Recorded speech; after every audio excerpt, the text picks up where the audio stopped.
August 14, 1914, the roads outside Liège, Belgium. German infantry columns marched confidently through the Belgian countryside, their boots beating a rhythm that had conquered Poland's fields and rolled through Denmark's paths in wars past.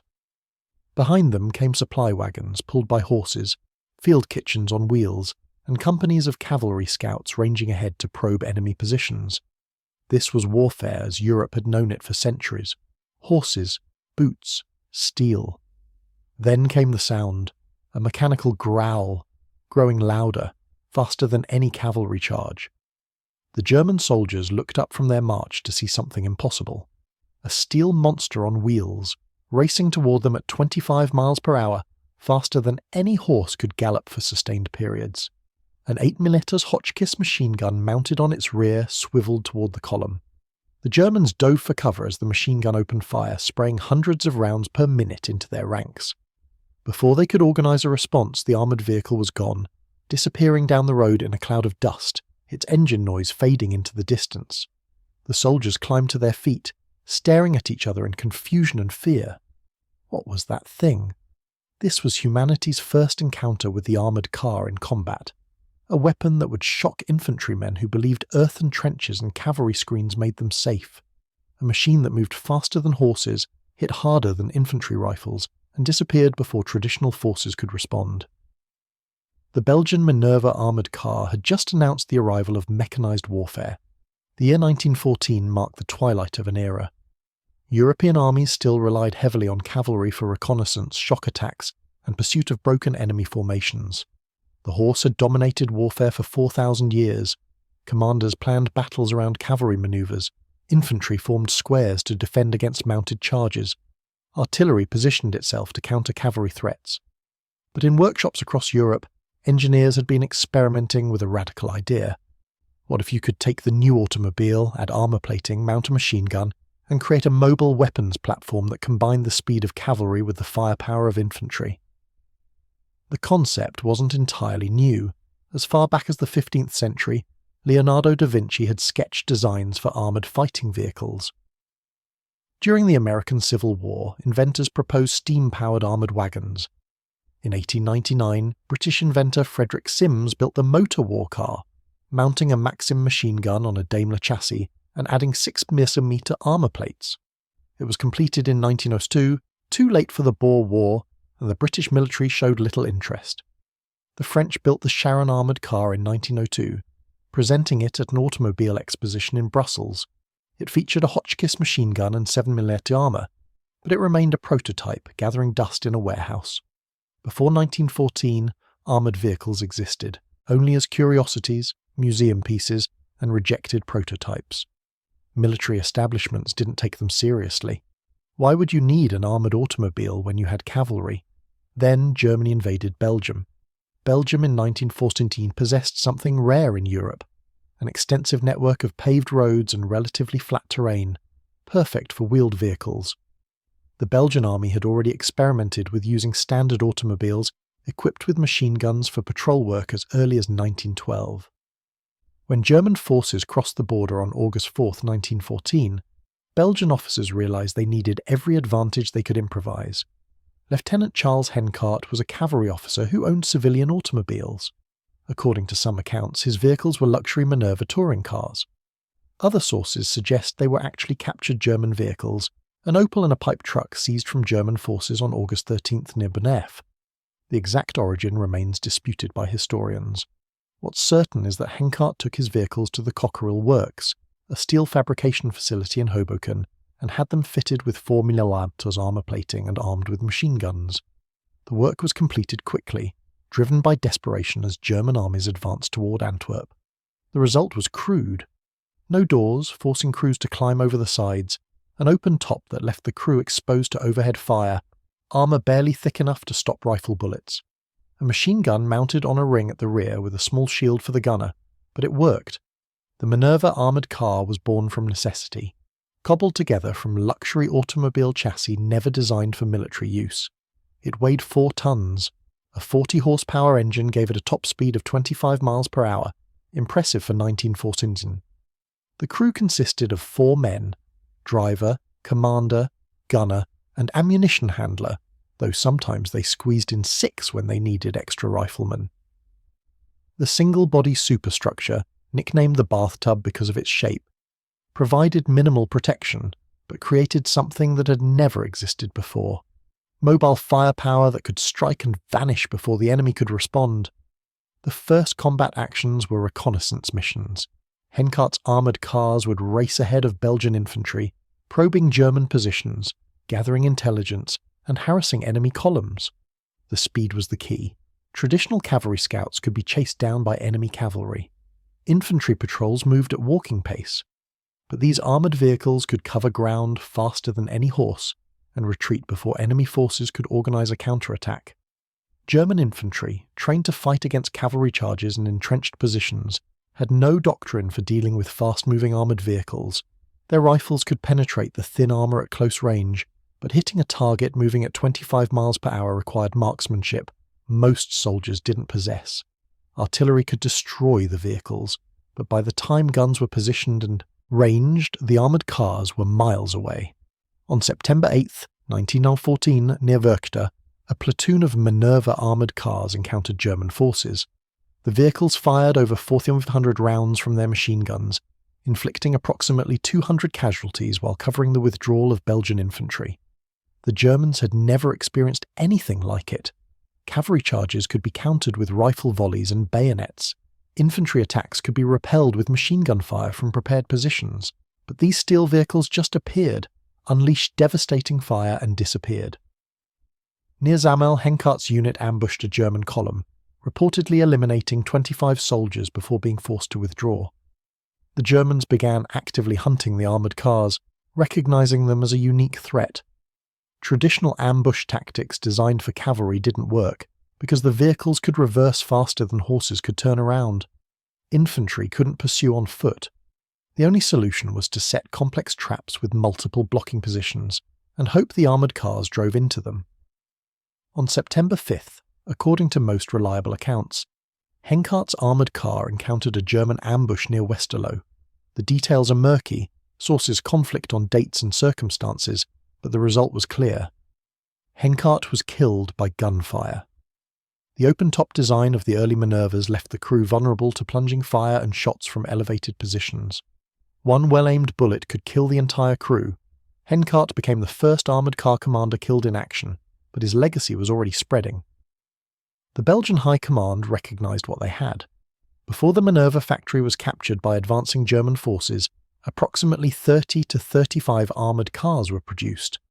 They were organised into 3-car platoons assigned to motorised cavalry units. These platoons conducted raids behind German lines, disrupted supply convoys, gathered intelligence, and provided fire support for infantry. The psychological impact was enormous. German soldiers began reporting encounters with armoured monsters that couldn't be stopped by rifle fire. Veterans who had faced cavalry charges without flinching described feeling helpless against vehicles that seemed impervious to their weapons. The speed made them impossible to catch. The armour made them difficult to destroy, and the machine gun fire was devastating. A single armoured car could suppress an entire infantry company, forcing hundreds of men to take cover while the vehicle's crew controlled the battlefield.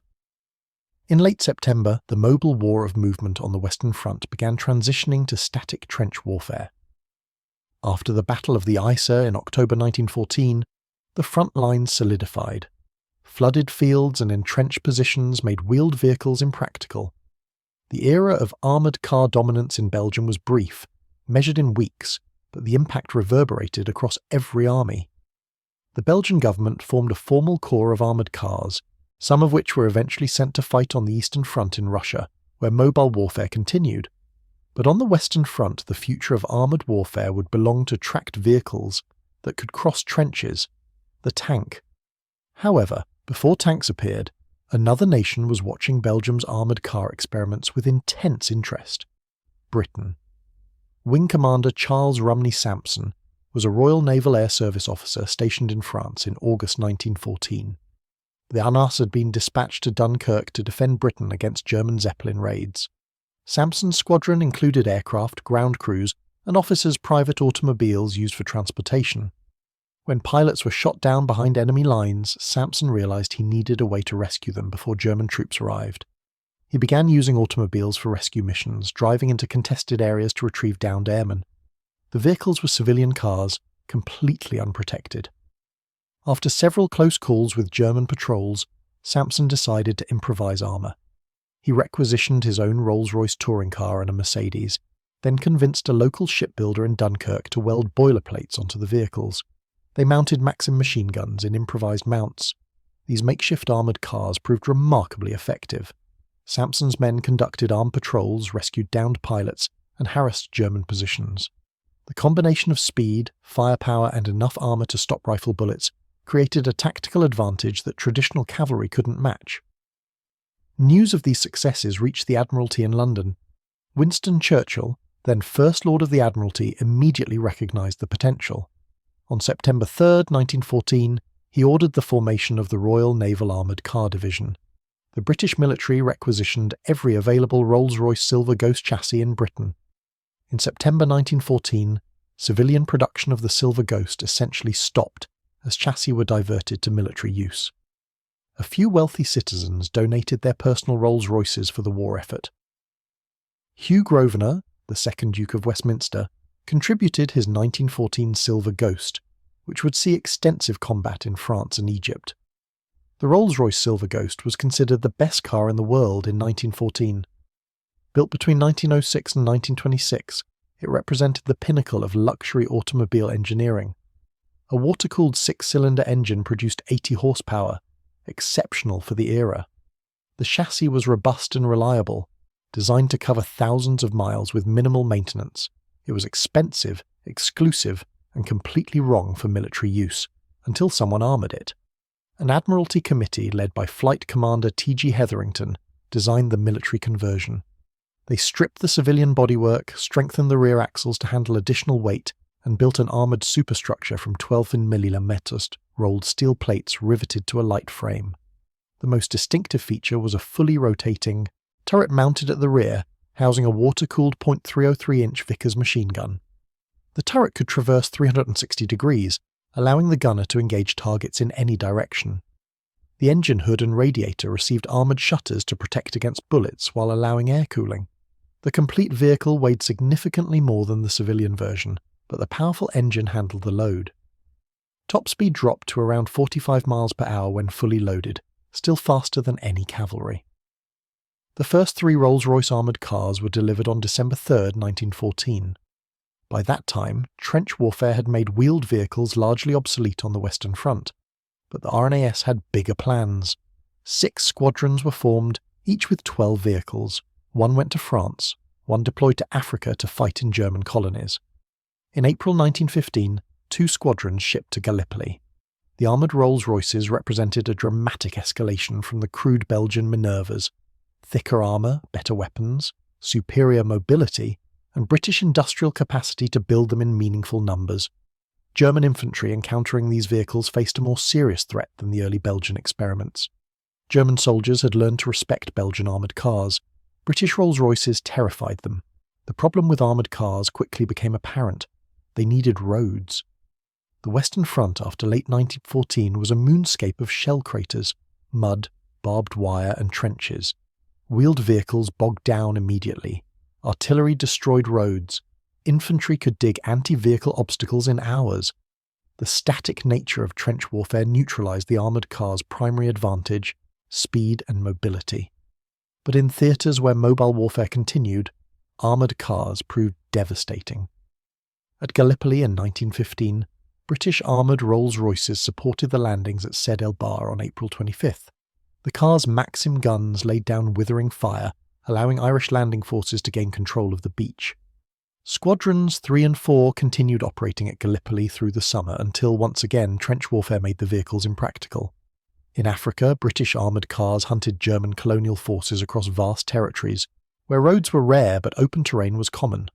Solid tyres and powerful engines allowed them to traverse rough ground that would have stopped civilian vehicles.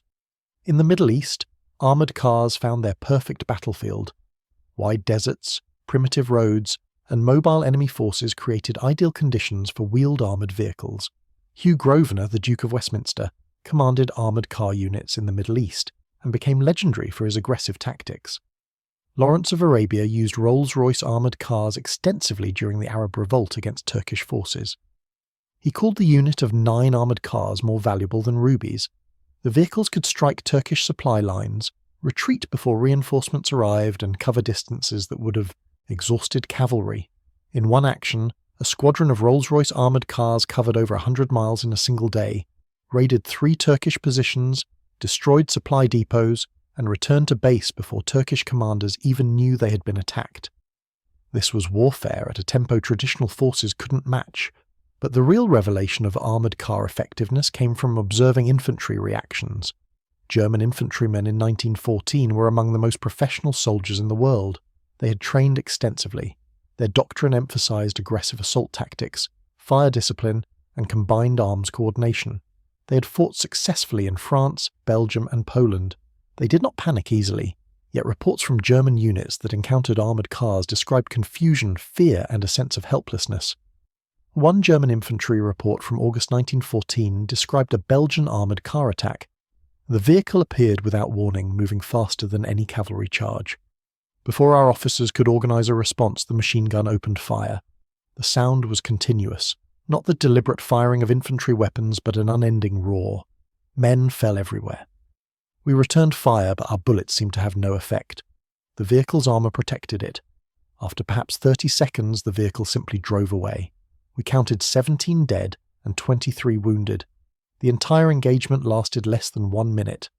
Traditional infantry tactics assumed you could see the enemy approaching, prepare defensive positions, and engage with disciplined fire. Cavalry charges gave soldiers time to form ranks and aim rifles.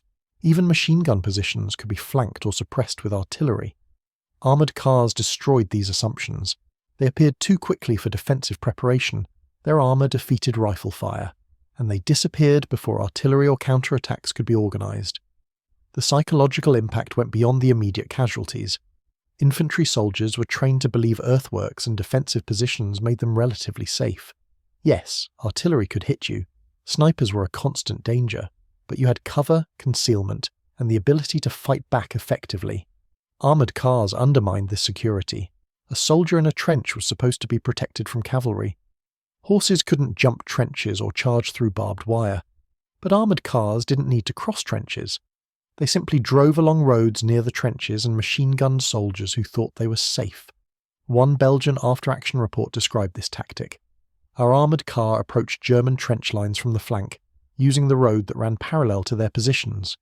At 50 metres distance, our gunner opened fire along the length of the trench. The Germans were trapped. They could not effectively return fire without exposing themselves. Those who tried to flee were shot in the open. In 3 passes, we inflicted approximately 60 casualties without taking a single hit. The Germans abandoned the trench section. The speed of armoured cars created tactical dilemmas infantry commanders couldn't easily solve. Traditional defensive doctrine said establish strong points, maintain fields of fire, and have reserves ready to counterattack breakthroughs. But how do you counterattack something moving at 25 miles per hour? By the time infantry reserves reached an area attacked by armoured cars, the vehicles were gone.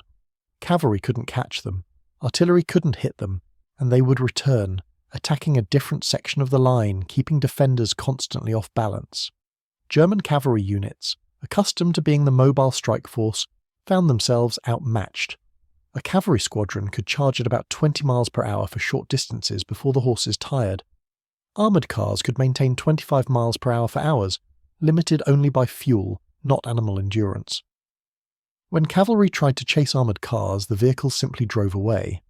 When cavalry tried to ambush armoured cars using traditional hiding positions, the vehicle's machine gun cut them down at ranges where cavalry carbines were ineffective.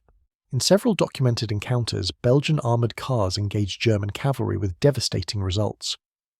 One engagement near Antwerp involved 3 Minerva armoured cars encountering a German cavalry squadron of approximately 450 men. The armoured cars opened fire from 200 yards, well outside effective cavalry carbine range. The cavalry tried to charge, but horses panicked under the sustained machine gun fire. The cavalry tried to retreat, but the armoured cars pursued, continuing to fire. By the time the cavalry reached cover, they had suffered heavy casualties. The armoured cars escaped without losses. This engagement symbolized a fundamental shift. For 4,000 years, cavalry had been the fast strike force of armies. Now, mechanical vehicles had replaced horses as the fastest, most mobile battlefield weapon. The cavalry still had roles: scouting in rough terrain, exploiting breakthroughs, pursuing broken enemy formations, but the armoured car was superior in speed, firepower, and survivability. British development of armoured cars proceeded rapidly. By August 1915, approximately 120 Rolls-Royce armoured cars were in service. Production then shifted because Rolls-Royce was needed to build aircraft engines for the expanding Royal Flying Corps. The armoured car squadrons were transferred from the Royal Naval Air Service to the British Army, becoming part of the Machine Gun Corps' light armoured motor batteries. Other nations developed their own armoured cars. France built Peugeot and Renault armoured vehicles. Russia produced Austin armoured cars under licence and developed the Austin Kegress, the world's first armoured half-track, with wheels in front and tracks in back for improved off-road mobility. Italy developed the Lancia armoured car. Even Germany, initially dismissive of armoured cars, built the Earhart armoured car after encountering British and Belgian vehicles. The Canadian Automobile Machine Gun Brigade, established on September 2, 1914, became the first fully mechanised unit in military history. By 1918, it consisted of 2 motor machine gun brigades with 80 weapons total. The Canadian unit provided exceptional service, notably at the Battle of Amiens in 1918, where their mobility and firepower proved decisive in exploiting the breakthrough. The United States lagged in armoured car development initially. Early experiments in 1914 went nowhere. Not until 1916, during the punitive expedition into Mexico chasing Pancho Villa, did American forces seriously employ armoured cars. Lieutenant Colonel George Patton, then a young officer, conducted the first American motorized assault using 3 Dodge armoured cars alongside the 6th Infantry Regiment. Patton would later become famous as a tank commander, but his first experience with armoured warfare came in wheeled vehicles. The Jeffrey Armoured Car No. 1 was sent to Mexico in 1916. It featured armour plates ranging from 4 to 5 mm, 1 Bene Mercy machine gun, and 2 Colt Potato Digger machine guns. Its performance in Mexico convinced American officers that mechanised mobile firepower had value. By 1916, the armoured car's role on the Western Front was mostly finished. Trench warfare, barbed wire, shell craters, and deliberate anti-vehicle obstacles made wheeled vehicles impractical. The future of Western front armoured warfare belonged to tanks, tracked vehicles that could cross trenches and crush barbed wire. But in other theatres, armoured cars remained dominant. In East Africa, British armoured cars pursued German colonial forces through bush and savannah. In the Middle East, armoured cars formed the backbone of mobile operations against Turkish forces. In Russia, Belgian armoured cars fought on the Eastern Front where mobile warfare continued. A Belgian Expeditionary Corps of armoured cars served in Russia from 1915 to 1918. 434 Belgian soldiers served with this unit, operating Peugeot and Mors armoured cars built in France to replace the original Minervas. They fought alongside the Imperial Russian Army until the Bolshevik Revolution. When Russia withdrew from the war with the Treaty of Brest-Litovsk, the Belgian unit found itself in hostile territory. Rather than let their armoured cars fall into Bolshevik hands, they destroyed the vehicles. The soldiers escaped through China via the Trans-Siberian Railway, eventually reaching the United States in June 1918. The journey home took longer than their entire combat deployment. In Ireland during the Civil War from 1922 to 1923, the British government gave 13 Rolls-Royce armoured cars to the Irish Free State forces fighting the Irish Republican Army. The vehicles proved decisive in street fighting and convoy protection. They played a vital role in retaking Cork and Waterford from IRA forces. Despite maintenance problems and poor performance in Irish weather, these Rolls-Royces remained in service until 1944. One vehicle, the Sliabh Naamban, officially remained in active service with the Irish military for ceremonial purposes decades later. What made armoured cars so effective wasn't just their armour or weapons. It was the combination of capabilities that no traditional force could match: speed that exceeded cavalry, firepower that rivaled an infantry platoon's machine guns, armour that defeated rifle fire, and most importantly, the ability to strike and retreat faster than enemy forces could respond. Infantry encountering armoured cars experienced a fundamental shock. Warfare had rules. Cavalry charged, infantry formed squares or fired volleys, Cavalry retreated or broke through, artillery bombarded, infantry took cover, artillery shifted fire, machine guns fired, infantry flanked or called for artillery support. Armoured cars broke the rules. They moved too fast to flank. They left before artillery could respond. Their armour defeated the infantry's primary weapons, and they could appear anywhere a road existed. German infantry particularly struggled with this new threat. Their doctrine emphasised aggressive assault tactics. When faced with obstacles, German infantry was trained to assault directly, using speed and violence of action to overwhelm defenders. This worked against infantry, cavalry, and even some artillery positions. It failed completely against armoured cars. A German infantry company assaulting an armoured car position would advance under fire from the vehicle's machine gun. As they closed the distance, expecting to overrun the position with bayonets and grenades, the armoured car simply drove away at 25 miles per hour. The infantry was left exhausted, having taken casualties, with nothing to show for it. If they tried to set ambushes, the armoured car's speed meant it could escape most ambush kill zones before infantry could concentrate fire. One German after-action report from September 1914 described the frustration. We attempted to destroy a Belgian armoured vehicle that had been harassing our supply columns. A full company set an ambush on the road the vehicle had been using. When the vehicle appeared, we opened fire from 3 sides at close range. Our initial volley seemed to have no effect on the vehicle's armour. The machine gun returned fire immediately, causing heavy casualties in our exposed positions. Before we could concentrate more fire or attempt to rush the vehicle, it reversed at high speed and escaped. We suffered 23 casualties for no gain. The psychological impact extended beyond individual encounters. Infantry soldiers began to feel that nowhere was safe. Previously, positions behind the front lines were relatively secure. Supply convoys, reserve positions, and headquarters could be placed several miles behind the fighting, protected by distance and the slow pace of traditional warfare. Armoured cars changed this calculation.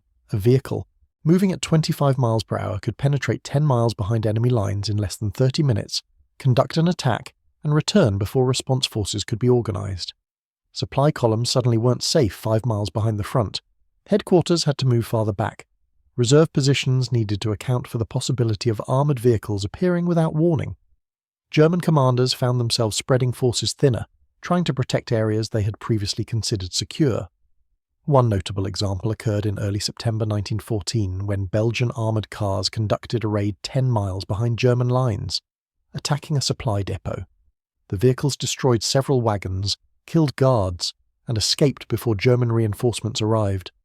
The psychological impact was enormous. German soldiers began to question whether any position was truly safe. Artillery could be countered by dispersing units and digging deeper. Snipers could be located and suppressed. Cavalry could be stopped with obstacles and defensive fire. But armoured cars seemed unstoppable. They moved too fast, hit too hard, and disappeared too quickly. Infantry in World War I already faced horrific dangers: artillery bombardments that could obliterate entire companies, machine gun fire that made advances suicidal, snipers who killed without warning, poison gas that turned trenches into death traps. Now add armoured cars to the list, vehicles that could appear on roads near your position, spray machine gun fire for minutes, and vanish before you could respond effectively. The survivors of these early armoured car encounters spread stories that took on legendary proportions: invulnerable steel monsters, vehicles that moved faster than horses, guns that never stopped firing. Men who hadn't seen armoured cars began to fear them based solely on the tales of those who had. British commanders quickly recognised the psychological value of armoured cars. Even after they became impractical on the Western Front, the British maintained armoured car units for morale purposes. The presence of armoured cars suggested offensive capability and mobile warfare, even in static trench conditions. In the Middle East, T. Lawrence understood that the psychological impact of armoured cars on Turkish forces often exceeded their tactical effect. Turkish infantry and cavalry had no effective counter to British armoured cars. When Rolls-Royces appeared, Turkish soldiers knew they faced a weapon they couldn't defeat with their available equipment. This knowledge undermined morale and made Turkish units more likely to retreat rather than hold positions. Lawrence exploited this ruthlessly. He would use armoured cars to demonstrate presence at multiple points along Turkish lines, creating the impression of larger forces than he actually commanded. Turkish commanders, fearing armoured vehicle attacks they couldn't stop, would pull back from positions they might have held against traditional cavalry or infantry. Assaults. The technical details of early armoured cars were crude by later standards. Armour ranged from 4 to 12 millimeters, enough to stop rifle bullets but vulnerable to artillery, anti-tank rifles that appeared later, or concentrated machine gun fire at close range. The open-top design of early vehicles like the Belgian Minerva left crews vulnerable to overhead fire, grenades and artillery. Mechanical reliability was poor. These were civilian vehicles modified for military use. Engines overheated. Suspensions broke under the weight of armour. Tyres punctured regularly. The solid rubber tyres used on many early armoured cars gave brutal rides on rough roads and limited off-road capability. Crews suffered from heat, noise and carbon monoxide exposure. The armoured compartment turned into an oven in summer. Engine noise was deafening. Exhaust fumes leaked into the crew compartment. Vision was limited by small viewing slits in the armour. Yet despite these limitations, armoured cars were revolutionary. They represented the first successful integration of the internal combustion engine into mobile warfare. They proved that mechanical vehicles could not just supplement cavalry but replace it entirely in many roles. The infantry reaction to armoured cars revealed a deeper truth about military innovation.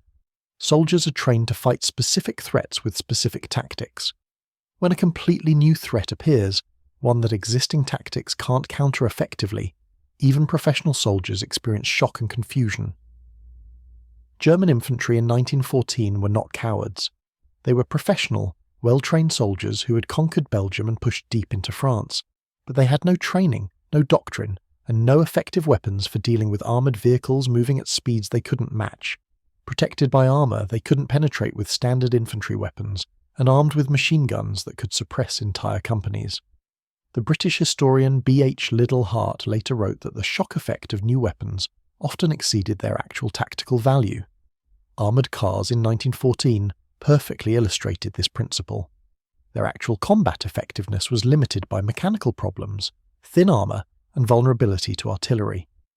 But their psychological impact was enormous because they represented something infantry had never faced before. A mobile, armoured, heavily armed platform that could strike with impunity and retreat before conventional forces could respond. By 1917, all major powers had developed anti-tank weapons.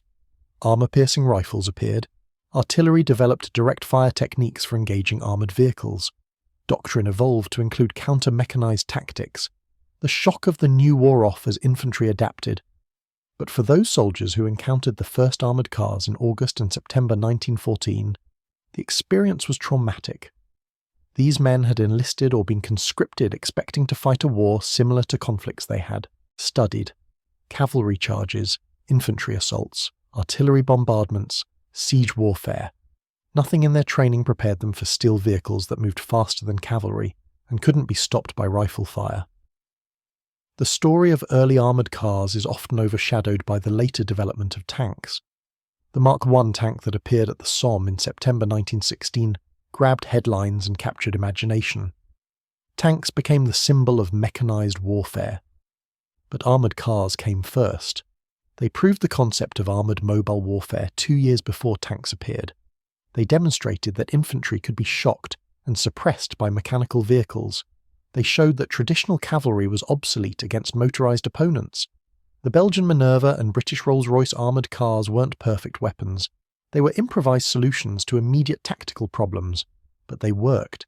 They changed how soldiers thought about warfare.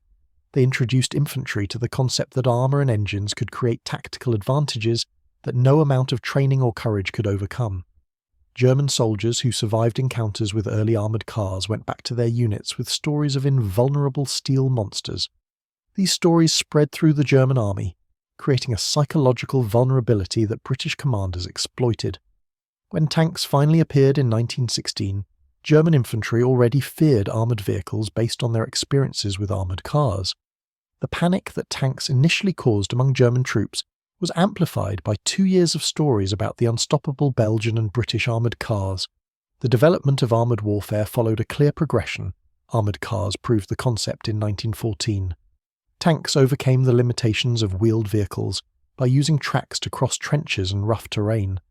By 1918, coordinated tank, infantry and artillery attacks were breaking through defensive lines that had been impenetrable for years. But it started with improvised vehicles cobbled together from civilian automobile chassis in desperate workshops behind the Belgian front lines. Lieutenant Charles Hencart didn't invent the armoured car. F.R. Sims and French designers had built prototypes years earlier. But Hencart was the first to use armoured cars effectively in combat, and his vehicles shocked German infantry who thought they were safe behind their rifles and earthworks. The numbers tell part of the story. Belgium produced approximately 35 Minerva armoured cars before the factory was captured. Britain built about 120 Rolls-Royce armoured cars before production shifted to aircraft engines. France, Russia, Italy, Germany, and eventually the United States built hundreds more. By the end of World War I, thousands of armoured cars had been produced by all sides, but the psychological impact of those first 35 Belgian Minervas exceeded their tactical value by orders of magnitude. German infantry in Belgium in August 1914 faced an unknown weapon. They had no doctrine for fighting it, no weapons optimized against it, and no experience with its capabilities. The shock of that first encounter, when a steel vehicle appeared moving faster than any horse and machine-gunned German columns with impunity, created a psychological scar that lasted throughout the war. Infantry soldiers learned a hard lesson in 1914. The battlefield was evolving faster than training could keep up. New technologies were creating capabilities that rendered old tactics obsolete, and the side that adapted fastest to these new realities would have an enormous advantage. Armoured cars forced this lesson on infantry, who believed their training and courage made them ready for any threat. At the Bovington Tank Museum in Dorset, England, a restored Rolls-Royce armoured car sits among the collection of historic vehicles. Tourists and historians examine it, noting the thick armour, the rotating turret, the machine gun mount. The placard describes its service in World War I, the Middle East campaigns, and eventual use in the Irish Civil War. But the display doesn't fully capture what the vehicle represented to the soldiers who first encountered it. German infantrymen in Belgium in 1914 saw something impossible. A vehicle faster than cavalry, armour that defeated their rifles, a machine gun that fired continuously, not the careful, ammunition-conserving bursts of infantry weapons, and most terrifying, the knowledge that they had no effective counter. The quote attributed to one German soldier, recorded in a Belgian after-action report, captured the essence of this shock. "We fired at it. Our bullets struck the armour but did not penetrate. The vehicle did not slow. The machine gun did not stop firing. We could only take cover and wait for it to leave. We felt helpless. This is not war as we were taught. This is something new, and we have no answer for it." That feeling, helplessness in the face of a weapon you cannot effectively counter, defined the infantry experience of encountering early armoured cars.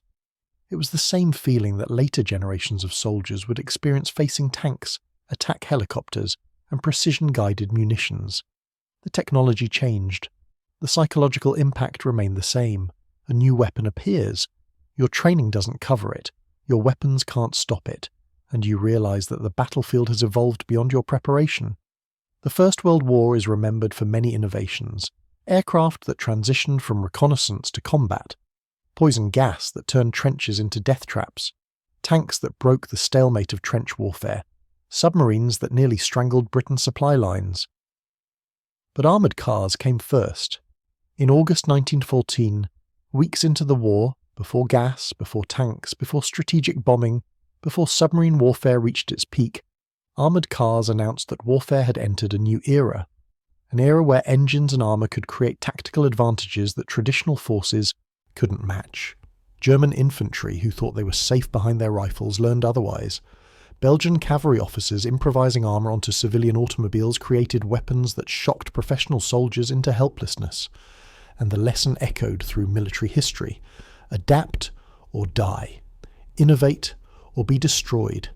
Embrace new technology or face enemies who will use it against you without mercy. The armoured car wasn't the most famous weapon of World War I. It didn't win the war. Its tactical impact was limited compared to artillery, machine guns, or later tanks, but it was first. First to show that armour and engines could dominate infantry. first to prove cavalry was obsolete, first to demonstrate that speed and firepower could overcome traditional defensive positions, first to shock soldiers who thought they were safe, and in war, being first with a new capability, even briefly, can be decisive. German soldiers laughed at the first tanks at the Somme, dismissing them as mechanical curiosities that broke down constantly.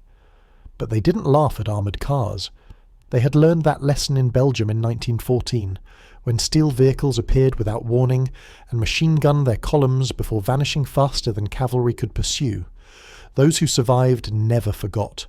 Those who died never got the chance to adapt.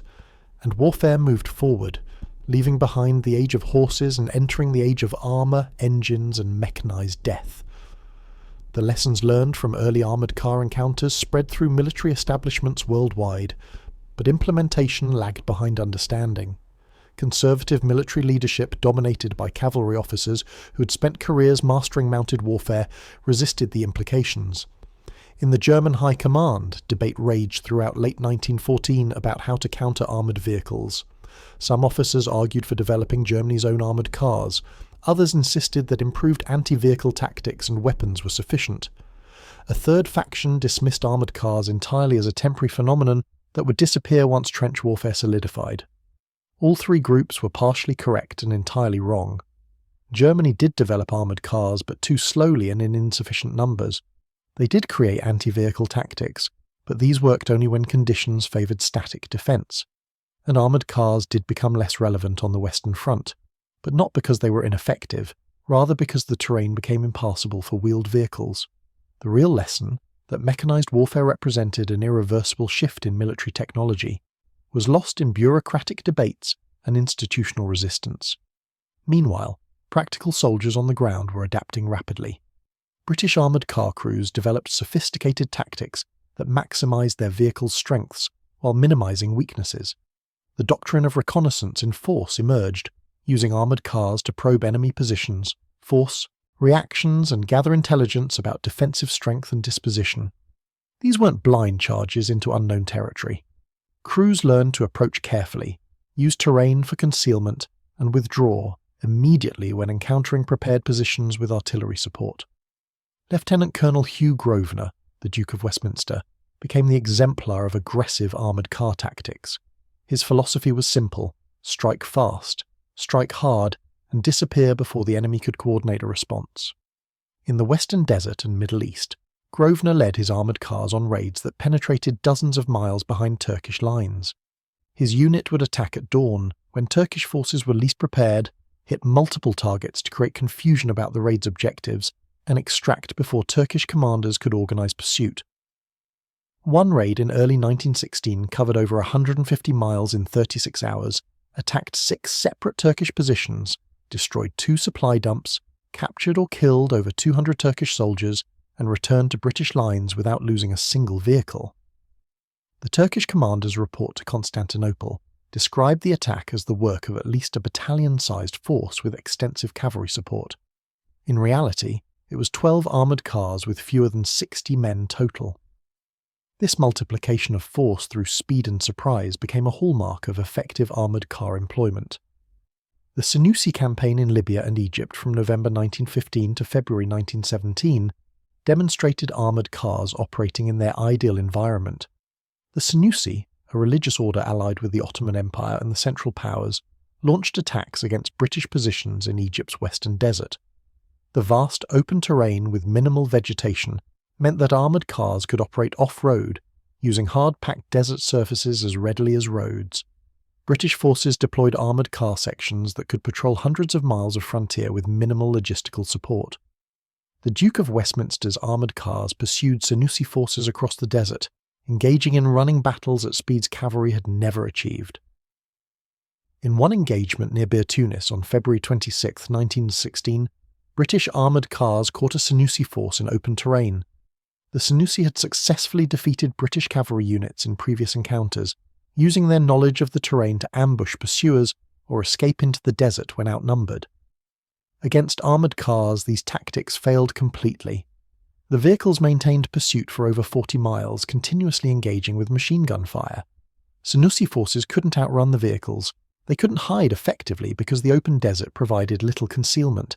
They couldn't fight back effectively because their rifles couldn't penetrate the armour at the ranges the vehicles engaged from. The battle ended with the Senussi force destroyed or scattered, while the British armoured cars suffered superficial damage from rifle fire but no losses. An Egyptian cavalry officer attached to the British force wrote in his diary that he had witnessed the future of desert warfare, and it belonged entirely to mechanical vehicles. T. Lawrence's employment of armoured cars during the Arab Revolt showcased their strategic value beyond simple tactical engagements. Lawrence understood that the psychological impact of armoured cars on Turkish and German forces fighting in the Middle East could be leveraged for strategic effect. Turkish infantry in Palestine and Arabia had limited experience with mechanised warfare. Most had fought on fronts where cavalry remained the primary mobile force. When Rolls-Royce armoured cars appeared during Arab attacks on Turkish positions, the psychological shock was magnified by the vehicle's seeming invincibility in an environment where Turkish forces lacked heavy weapons. Lawrence deliberately used armoured cars in ways that maximised their psychological impact. He would position vehicles where Turkish forces could see them during negotiations or displays of force.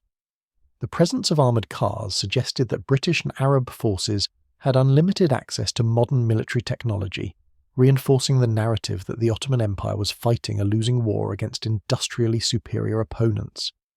In one instance, Lawrence brought 3 armoured cars to a meeting with Bedouin tribal leaders who were considering joining the Arab Revolt. The vehicles demonstrated their capabilities with a live-fire exercise, machine guns tearing apart target structures at ranges the Bedouins had never imagined possible. The tribal leaders, who had been hesitant about opposing the Ottomans, agreed to join the revolt. As one sheikh reportedly said, "If this is what the British bring to their allies, what horrors await their enemies?"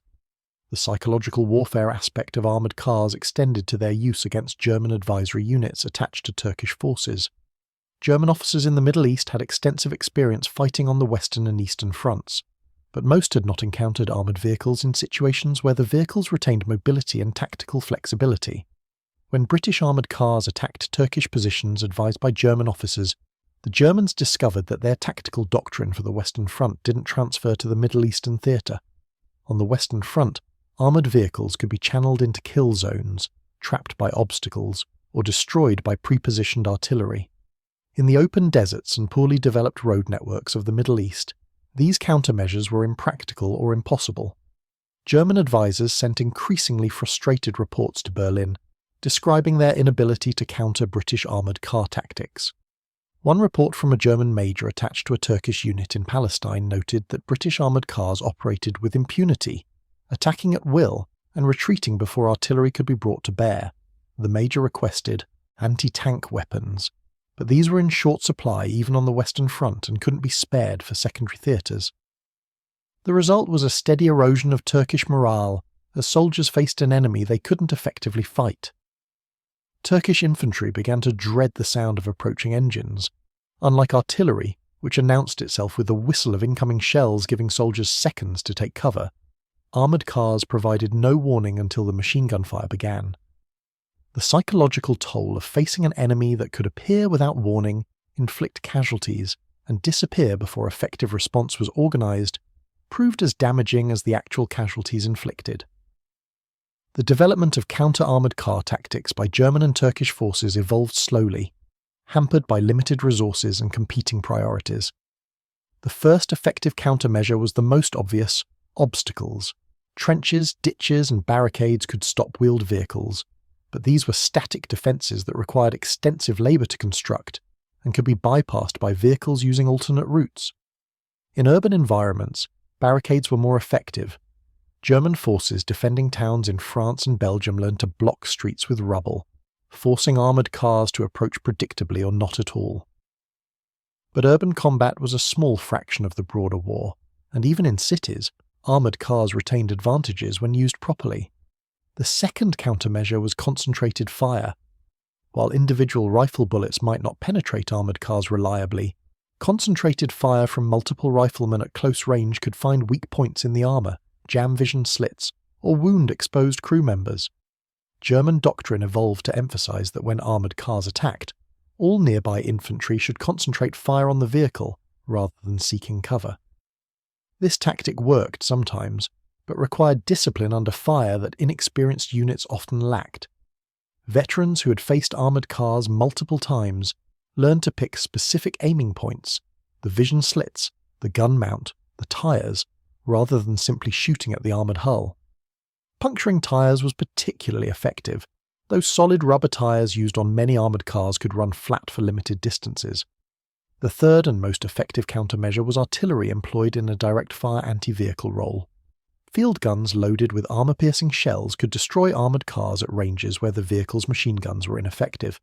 But this required having artillery positioned to engage unexpected targets, ammunition immediately available, and crews trained in direct-fire techniques against mobile targets. Most artillery was employed in indirect fire roles, positioned miles behind friendly lines and engaging targets they couldn't see based on map coordinates and observer corrections. Retraining artillery crews for direct anti-vehicle work required time and resources that were in short supply. Additionally, dedicating artillery to counter-armoured cars meant those guns weren't supporting infantry attacks or conducting counter-battery fire against enemy artillery. German commanders faced difficult choices about resource allocation, and armoured cars, while threatening, weren't the primary threat on most fronts. The result was that effective counters to armoured cars existed in theory, but were rarely available when and where needed. This created a persistent tactical advantage for forces employing armoured cars. Even when German units knew how to counter the vehicles, they often lacked the tools or positioned forces to do so effectively. British and Belgian commanders exploited this gap ruthlessly. Armoured car units were used to probe defences, and when they encountered positions without effective anti-vehicle weapons, follow-up attacks would exploit the weakness. By mid-1916, the mere presence of armoured cars in a sector could force German commanders to divert resources to anti-vehicle defences, weakening other aspects of their defensive arrangements. The infantry perspective on armoured cars continued to evolve as the war progressed. Soldiers who had faced armoured cars multiple times developed a grudging respect mixed with continued fear. Veterans learned that armoured cars had predictable limitations. They stuck to roads or relatively flat terrain. They couldn't cross trenches or major obstacles. They were vulnerable to artillery and concentrated small arms fire, and they needed to conserve ammunition and fuel, limiting engagement duration. But knowing these limitations didn't make armoured cars less dangerous. It simply meant experienced soldiers could sometimes predict and prepare for attacks. Inexperienced units remained vulnerable to the shock and surprise that armoured cars generated. German training manuals updated throughout 1915 and 1916 included sections on counter-armoured vehicle tactics, but reading about armoured cars in training and facing them in combat were vastly different experiences. New soldiers arriving at the front with theoretical knowledge of how to fight armoured cars often panicked when the theory became reality. The sound, speed, and concentrated firepower of an armoured car attack overwhelmed training that had been conducted in safe rear area environments. One German corporal's letter home in May 1916 described his first encounter with a British armoured car. We had been told in training about the English armoured vehicles. Our instructors showed us diagrams and explained that concentrated fire would stop them. When the real vehicle appeared, all that training vanished from my mind. The sound of the engine was terrifying, like a mechanical beast roaring toward us. The machine gun opened fire and men around me fell before anyone could organise a response. I fired my rifle at the vehicle, but my bullets had no visible effect. The vehicle turned its gun toward my position, and I dove into the mud certain I would die. Then it drove away, leaving us shaken and demoralised. We had casualties, but the psychological effect was worse. We now know there are weapons we cannot effectively fight with the tools we have. The impact on morale extended beyond individual encounters. Soldiers in units that had been attacked by armoured cars spread stories throughout their divisions. These stories, filtered through the lens of traumatic experience and repeated tellings, often exaggerated the vehicle's capabilities. Armoured cars became almost mythological threats in the imaginations of soldiers who hadn't encountered them directly. This worked to the advantage of forces employing armoured cars. Psychological operations, though not formally recognised as a discipline in 1914 to 1918, were implicitly understood by commanders who used armoured cars. The rumour of armoured cars in a sector could affect enemy morale, even if the vehicles were actually deployed elsewhere. German commanders sometimes received reports of armoured car attacks that hadn't actually occurred. the product of nervous sentries mistaking truck engines or other vehicles for armoured cars in the dark. This fear-based misidentification was itself a form of victory, tying up enemy attention and resources based on threats that didn't exist. British intelligence officers monitoring German communications noted this phenomenon and actively encouraged it by having armoured cars conduct highly visible patrols near front lines even when no attacks were planned. The goal was to maintain constant psychological pressure, keeping German infantry in a state of heightened alert that degraded combat effectiveness over time. The Russian front provided another theatre where armoured cars demonstrated their value against infantry, who were unprepared for mechanised warfare. Belgian armoured car units serving in Russia found conditions that alternated between ideal and impossible, depending on season and terrain. During summer and winter, when ground was firm, armoured cars could operate effectively. During spring and fall rasputitsa, the seasonal mud that turned roads into impassable quagmires, wheeled vehicles became useless.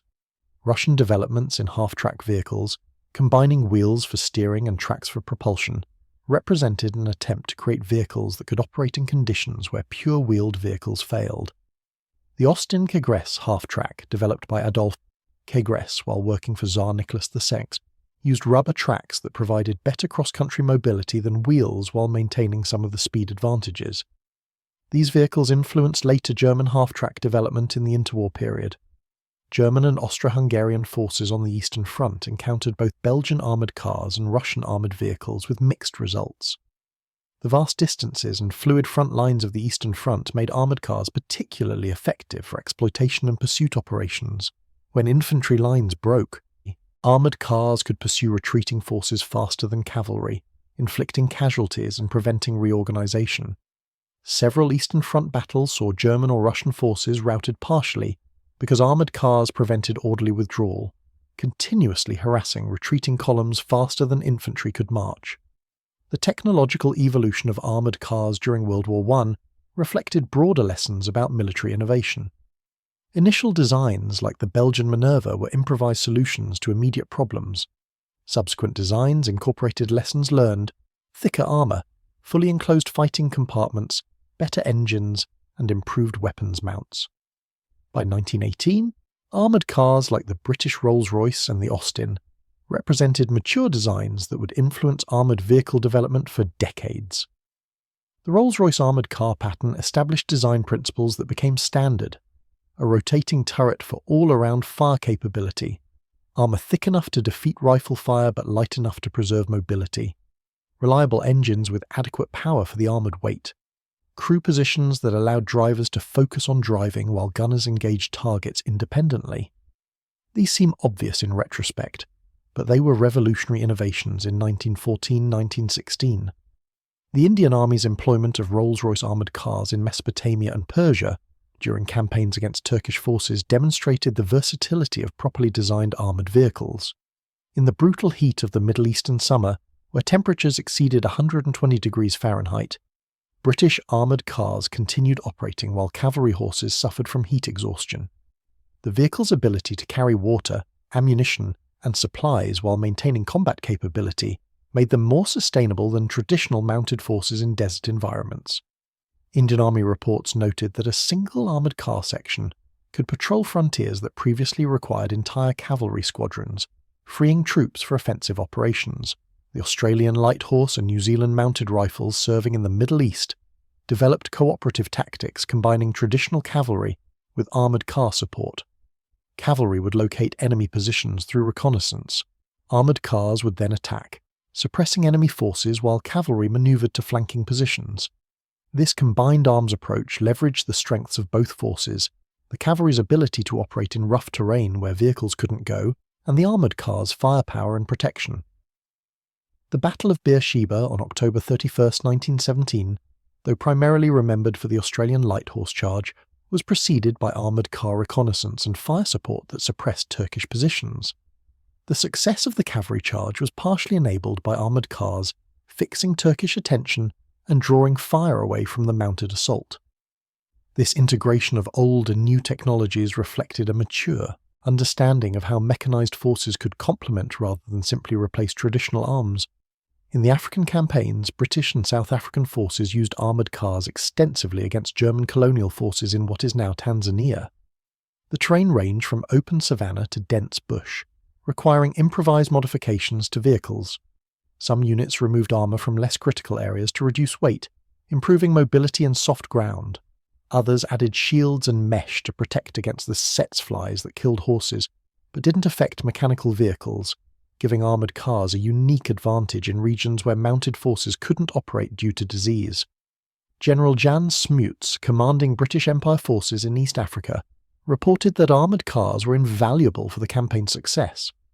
German colonial forces under Paul von Lettow-Vorbeck were masters of guerrilla warfare, but they had no counter to armoured vehicles. When British armoured cars located German forces, the Germans' only option was retreat. Attempting to fight resulted in casualties they couldn't replace in an isolated theatre cut off from reinforcement. By 1917, the tactical employment of armoured cars had matured into formal doctrine across multiple armies. British, French, Belgian, and Italian military manuals included detailed sections on armoured car tactics, maintenance, and combined arms integration. Training programs produced crews who understood their vehicles' capabilities and limitations. Maintenance procedures reduced mechanical failures, and commanders learned when to employ armoured cars for maximum effect, and when to hold them in reserve. The United States, entering the war in April 1917, studied Allied experiences with armoured cars extensively. American officers visited British and French armoured car units, observed operations, and interviewed crews. The lessons learned influenced American doctrine development, though the US never deployed armoured cars in large numbers on the Western Front. American forces did use armoured cars during the Meuse-Argonne offensive in late 1918, primarily for reconnaissance and exploitation, roles where wheeled vehicles could still operate effectively in the churned battlefields of France.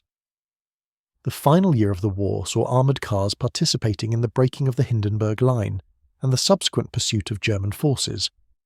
As the static trench warfare of 1914-1917 gave way to more fluid operations in 1918, armoured cars regained some of their early war prominence. British and French armoured car units exploited breakthroughs created by tanks and infantry, racing ahead to disrupt German rear areas and prevent organised withdrawal. In the 100 Days Offensive from August to November 1918, armoured cars operated as mechanised cavalry, conducting the pursuit operations that traditional cavalry had performed in previous eras. German forces, exhausted and demoralised, often surrendered when encountering armoured cars rather than attempting resistance. The psychological impact perfected over 4 years of warfare achieved its final form. The mere appearance of armoured vehicles convinced enemy soldiers that further resistance was futile. The armistice on November 11, 1918 ended active combat, but armoured cars continued serving in the immediate post-war period. British armoured cars deployed to Russia to support White Russian forces during the Russian Civil War. These vehicles saw extensive combat against Bolshevik forces from 1918 to 1920. Rolls-Royce armoured cars served with British interventionist forces in Arkhangelsk and the Baltic states. The wide-ranging Russian Civil War, with its fluid front lines and vast distances, provided ideal conditions for armoured car operations. British commanders reported that small detachments of armoured cars could influence battles out of proportion to their numbers, the legacy of 4 years of refined doctrine and tactical development. In Ireland during the War of Independence and subsequent Civil War, armoured cars became symbols of British military power. The IRA developed tactics specifically to counter armoured vehicles, including roadblocks, mines, and ambushes using captured British weapons. Despite these countermeasures, British armoured cars remained effective for convoy escort and urban patrol. The peerless armoured cars used by British forces in Ireland, along with the Rolls-Royce and Crossley models, demonstrated how armoured vehicles had become standard equipment for military and paramilitary operations. In the Middle East, armoured cars continued serving throughout the 1920s and 1930s as British Empire forces maintained order in Iraq, Palestine, and Transjordan. The vehicles that had shocked German infantry in Belgium in 1914 evolved into the primary patrol and police vehicles for imperial control. Tribal uprisings in Iraq faced British armoured cars that could respond to threats faster than infantry columns and with more firepower than cavalry patrols. The Royal Air Force's armoured car companies, formed from the old Royal Naval Air Service units, conducted punitive expeditions and border patrols using armoured Rolls-Royces that were essentially unchanged from their 1916 designs, testament to the soundness of the original engineering. The interwar period saw continued armoured car development influenced directly by World War I experiences. Every major military studied the lessons learned between 1914 and 1918. The consensus emerged that armoured cars remained valuable for reconnaissance, exploitation, and colonial policing, but tracked vehicles, tanks, were necessary for breakthrough operations in prepared defensive positions. This division of roles defined armoured warfare doctrine through World War II and beyond. The psychological impact of early armoured cars on World War I infantry became a case study in how military organisations respond to technological surprise. The shock German soldiers experienced in Belgium in 1914 was repeated when Allied forces encountered German blitzkrieg tactics in 1940, when Japanese forces faced American mechanized warfare in the Pacific, and when Iraqi forces encountered American armoured vehicles in 1991 and 2003. The pattern remained consistent. A new technology appears. Traditional forces lack doctrine and weapons to counter it. Psychological shock multiplies the technology's tactical effect. Eventually, countermeasures develop and the shock wears off. But during the window of technological surprise, the advantage can be decisive. German military analysts studying interwar doctrine specifically referenced the 1914 armoured car shock as an example of how technological innovation could temporarily paralyse even professional military forces.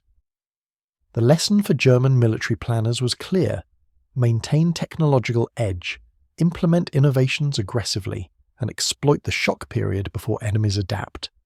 This thinking directly influenced German armoured doctrine in the 1930s and the blitzkrieg tactics of World War II. The veterans who encountered early armoured cars carried those memories for life. Memoirs and oral histories collected decades after the war revealed how deeply the experience affected soldiers. German veterans interviewed in the 1960s and 1970s still vividly remembered their first encounters with Belgian and British armoured cars. The fear, the helplessness, and the realisation that warfare had changed irrevocably remained sharp even 50 years later. One German veteran, interviewed in 1968, described his encounter with a Minerva armoured car in September 1914. "I was 19 years old, had been in combat for 3 weeks, and thought I had seen everything war could offer. Then this steel vehicle appeared, moving faster than I imagined possible, firing continuously. Our lieutenant ordered us to fire at it, and we did, but our bullets seemed to bounce off. The vehicle didn't even slow. It killed 6 men from my company, wounded a dozen more, and drove away. We couldn't catch it. We couldn't stop it. We could only watch it leave. That night, I understood that this war would be different from all the wars before. Machines were replacing men, and we were becoming obsolete." The interviewee lived through 4 years of World War I, including the tank attacks at Cambrai, gas attacks at Ypres, and the horrific artillery bombardments of Verdun. Yet his first armoured car encounter remained his most vivid memory of technological shock. This pattern repeated across hundreds of veteran accounts. The first encounter with a completely new weapon system created psychological imprints that outlasted more destructive but familiar threats. The legacy of early armoured cars extends beyond their direct military impact. They represented proof that the internal combustion engine could revolutionise warfare. Before 1914, military theorists debated whether mechanisation would significantly affect combat. Armoured cars answered definitively, yes. This opened the door for broader mechanisation. If wheeled vehicles could be armoured and armed effectively, what about tracked vehicles that could cross trenches? If vehicles could carry machine guns, could they carry artillery? If cars could be armoured, could airplanes?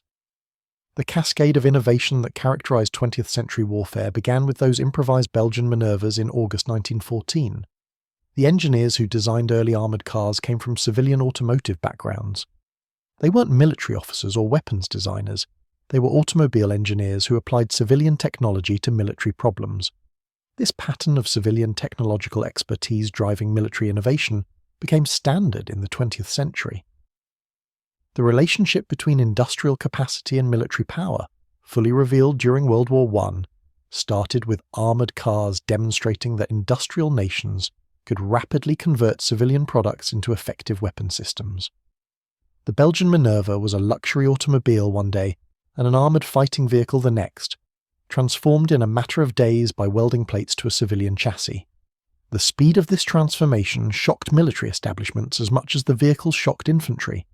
Traditional weapon development took years. Rifles, artillery, and even machine guns underwent lengthy testing, modification, and training periods before deployment. Armoured cars went from concept to combat deployment in weeks. This rapid innovation cycle would characterise warfare throughout the 20th century, but in 1914 it was unprecedented. German military leadership struggled to respond not just to the armoured cars themselves, but to the pace of Allied innovation. By the time German engineers developed counters, or German industry produced equivalent vehicles, the tactical situation had changed and new innovations demanded attention. The industrial warfare of the 20th century, where technological advantage could shift rapidly and force continuous adaptation, emerged from the armoured car experience. British industrial mobilisation, converting Rolls-Royce production from luxury automobiles to armoured fighting vehicles, demonstrated that civilian industrial capacity could be rapidly militarised. This lesson informed British planning throughout both world wars. German failure to match this industrial flexibility, partially due to more rigid separation between military and civilian industrial sectors, contributed to their ultimate defeats. The armoured car precedent showed that nations with flexible, innovative industrial bases could develop and deploy new weapons faster than nations relying on traditional military-industrial relationships. The tactical flexibility of armoured cars influenced military thinking about force structure and organisation. Traditional military units were built around relatively standardised capabilities. Infantry companies had similar weapons and capabilities across different armies. Cavalry. Regiments followed similar organisational patterns. Artillery batteries differed mainly in gun calibre and range. Armoured car units broke this pattern. They were too small to be independent formations, but too specialised to fit neatly into existing unit structures. The solution was to create flexible attachments, armoured car sections that could be assigned to different formations based on operational needs. This task organisation approach, assigning specialised capabilities to units that needed them rather than permanently attaching them to fixed formations, became standard practice in modern militaries. The mechanised cavalry concept that dominated armoured warfare in World War II emerged directly from World War I armoured car operations. American armour doctrine in particular drew heavily from British and French armoured car experiences. Officers like George Patton, Dwight Eisenhower, and Adna Chaffee studied World War I armoured operations and concluded that mechanised forces operating independently could achieve strategic effects impossible for infantry-centred armies. The audacious armoured car raids conducted by the Duke of Westminster in the Middle East became templates for Patton's armoured sweeps across France in 1944. The technological lineage from World War I armoured cars to modern fighting vehicles is direct and traceable. The Rolls-Royce armoured car design influenced British armoured vehicle development through the 1930s. The rotating turret, now universal on armoured vehicles, was refined on World War I armoured cars. The concept of combining mobility, firepower and protection in a balanced design emerged from trial and error testing of early armoured cars. Modern infantry fighting vehicles, armoured personnel carriers, and light armoured vehicles all descend from the improvised vehicles cobbled together in Belgian workshops in 1914. The United States Marine Corps light armoured vehicle, the British Warrior, the Russian BMP series, and similar vehicles in armies worldwide share design DNA with the Belgian Minerva and British Rolls-Royce. Engineers in the 21st century face the same fundamental design trade-offs that World War I designers confronted. More armour means more weight, means less mobility. More firepower means more ammunition, means less crew space, or less fuel capacity. Bigger engines provide more power, but consume more fuel and require more maintenance. These unchanging physics of armoured vehicle design constrain modern designers just as they constrained engineers in 1914. The solutions modern vehicles employ, composite armour, sophisticated suspensions, high-efficiency engines, represent technological advances, but the fundamental design philosophy remains unchanged from World War I armoured cars. The story of early armoured cars is ultimately a story about adaptation and innovation under pressure. Military organisations are inherently conservative, and for good reason. Untested innovations can cost lives. But warfare rewards those who innovate successfully and punishes those who cling to outdated methods. Belgian officers in August 1914 faced German invasion with insufficient forces and inadequate weapons. Rather than accept defeat, they improvised.